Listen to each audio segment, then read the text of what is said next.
দৈনিক আমার দেশ পত্রিকায় ১৩ ফেব্রুয়ারি বৃহস্পতিবার শ্যামল দত্তের ব্যাংক অ্যাকাউন্টে ১,০৪২ কোটি টাকা লেনদেন এমন শিরোনামে প্রকাশিত প্রতিবেদনের একাংশে কালবেলার সম্পাদক প্রকাশক সন্তোষ শর্মার নামে ৯টি ব্যাংক অ্যাকাউন্ট উল্লেখ করা হয়েছে, যা সঠিক নয়।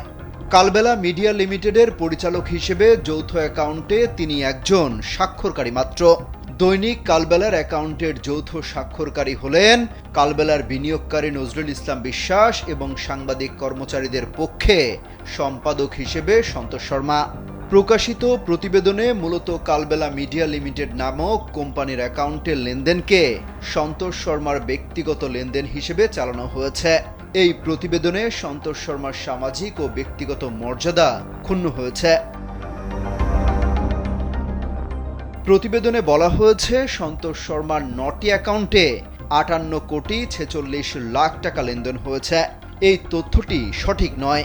মূলত তার ব্যক্তিগত অ্যাকাউন্টে ২০১০ সালের মে মাস থেকে ২০২৫ সালের ফেব্রুয়ারি পর্যন্ত ১৪.৫ বছরে লেনদেন হয়েছে চেক ডিজনার সহ ৫,৭০,৭৫,৬৩২ টাকা। বর্তমানে এই অ্যাকাউন্টে জমা রয়েছে ৩৪,৬১৮ টাকা। ওই অ্যাকাউন্টে ৫ আগস্টের আগে জমা ছিল ৭৬,৯৩৪ টাকা। কালবেলা মিডিয়া লিমিটেডের অধীনে যৌথ অ্যাকাউন্টে সন্তোষ শর্মার সিগনেটরি অথরিটি রয়েছে। সেই অ্যাকাউন্টের লেনদেন তার ব্যক্তিগত নয়। কালবেলার অ্যাকাউন্টে ২০২২ সালের সেপ্টেম্বর থেকে ২০২৫ সালের ফেব্রুয়ারি পর্যন্ত ডিজনার চেক সহ মোট জমার পরিমাণ ৫৬,৮০,৮০,৯৪১ টাকা। বর্তমানে এই অ্যাকাউন্টে জমার পরিমাণ ৫,৬৮,২২০ টাকা।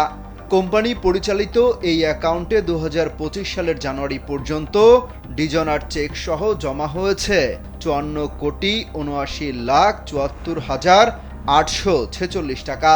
ওই সময় পর্যন্ত ব্যাংকে জমা ছিল ২০,৮৯,৬৩৯ টাকা। কালবেলা মিডিয়া লিমিটেডের এই লেনদেনের সঙ্গে সন্তোষ শর্মার ব্যক্তিগত কোনো সংশ্লিষ্টতা নেই। সাংবাদিক কর্মচারীদের বেতন ভাতা সহ দৈনিক কালবেলার যাবতীয় লেনদেন এই অ্যাকাউন্টের মাধ্যমে পরিচালিত হয়। ৫ আগস্টের পর থেকে সন্তোষ শর্মাকে সামাজিকভাবে হেয় প্রতিপন্ন এবং মানসিকভাবে চাপে রাখার নানাবিধি চেষ্টা অব্যাহত আছে। এর অংশ হিসেবে সামাজিক মাধ্যম সহ বিভিন্ন মাধ্যমে অপপ্রচার সহ সন্তোষ শর্মা সম্পর্কে পরিবেশন করা হচ্ছে অসত্য বানোয়াট তথ্য।